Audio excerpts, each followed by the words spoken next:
Okay, today we're diving into a bold new battle plan against one of the deadliest cancers on the planet, glioblastoma.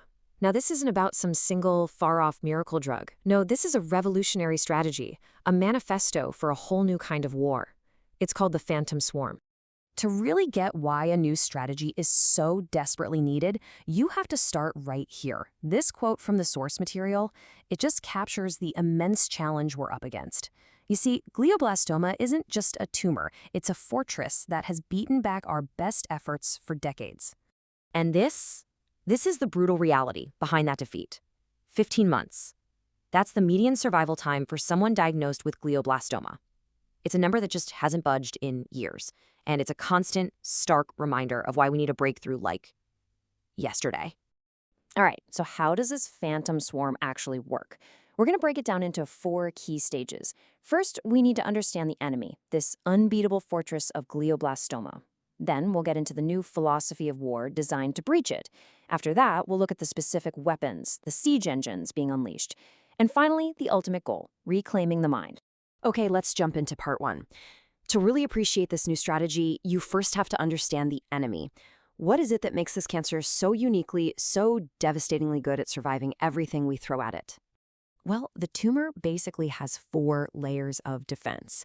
Anatomically, its cells snake their way deep into healthy brain tissue, which makes getting it all out with surgery pretty much impossible.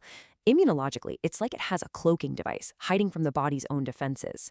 Genetically, it's a constantly moving target, mutating so fast that our drugs stop working. And physically, well, it has the ultimate shield. And here it is, the ultimate shield, the blood-brain barrier. Think of it as the brain's own personal security system. It's fantastic for keeping out toxins and poisons, but it's a total disaster when you're trying to get life-saving medicine in. It blocks something like 98% of drugs, making them totally useless before they can even get close to the tumor. This really just lays out the grim reality. Our standard of care is a full frontal assault: surgery, radiation, chemo. We even have this thing called tumor-treating fields, or TT fields, which uses electric fields to slow the cancer.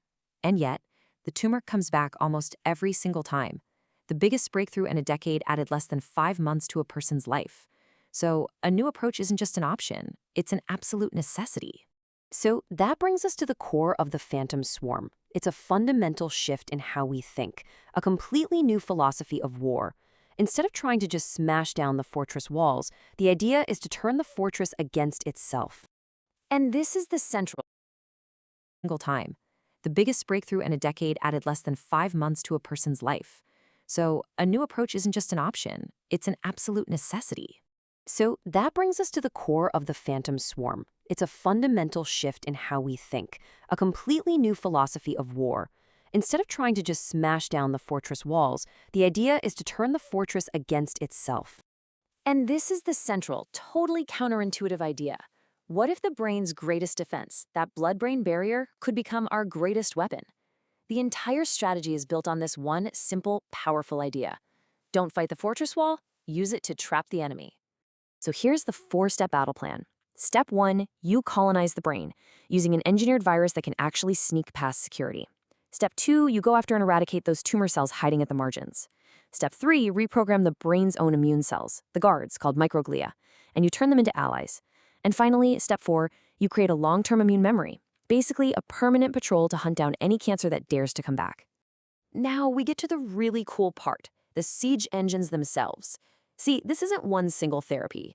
It's an orchestrated assault using 4 distinct powerful weapons that either already exist or are very close to being ready. The first weapon is the disruptor, tumor-treating fields. This is actually an FDA-approved wearable device that creates these low-intensity electric fields. It's an always-on physical attack that literally messes with the cancer cell's ability to divide and spread, hitting them right where they're most dangerous, at those infiltrating margins. Next up, we have the infiltrator. This is a special kind of virus, an oncolytic virus, that's been engineered specifically to kill cancer. In this case, it's a modified herpes virus that can naturally get across the blood-brain barrier. It hunts down and kills tumor cells. And when it does, it's like it sounds a giant alarm, unmasking the tumor so the whole immune system can finally see it. So once that alarm has been sounded, you send in the hunters. These are CAR T cells, You actually take a patient's own immune T cells, you supercharge them in a lab to recognize a very specific mutation common in glioblastoma, and then you put them back in.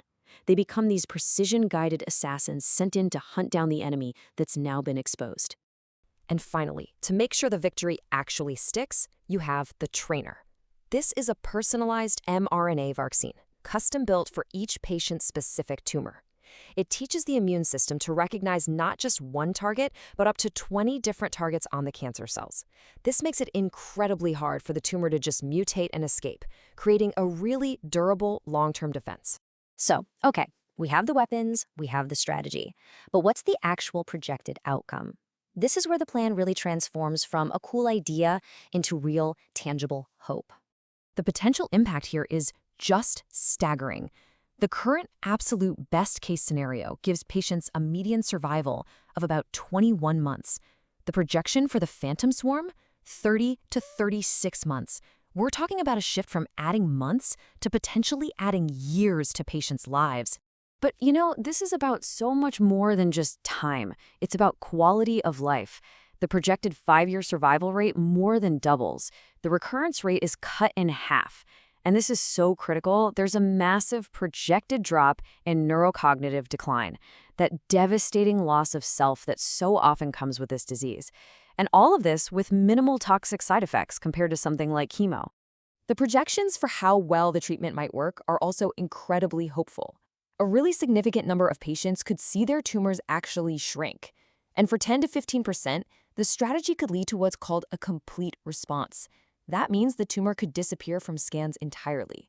And the implications here, they go way beyond glioblastoma. You see, this same problem of a sanctuary site where cancer can hide exists in other parts of the body. Success here could give us a blueprint for tackling brain metastases, devastating childhood brain tumors, and even cancers that hide out in the abdomen. It represents a huge shift, away from hunting for a single magic bullet and towards smart, coordinated warfare.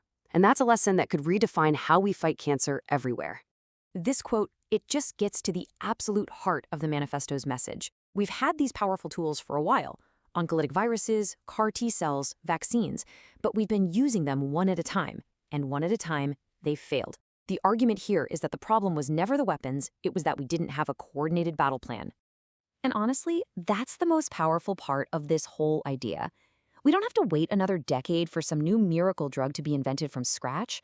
All of the components we've talked about here are either already FDA cleared or they're in active clinical trials right now. The path forward is about the intelligent orchestration of the weapons we already have. So we end on this call to arms. The science is there. The tools are ready. The manifesto argues that what's needed now isn't just more research, but the courage and the coordination to combine these therapies and finally launch a real multi-front war against glioblastoma. And that's a question that leaves all of us thinking about the future of this fight.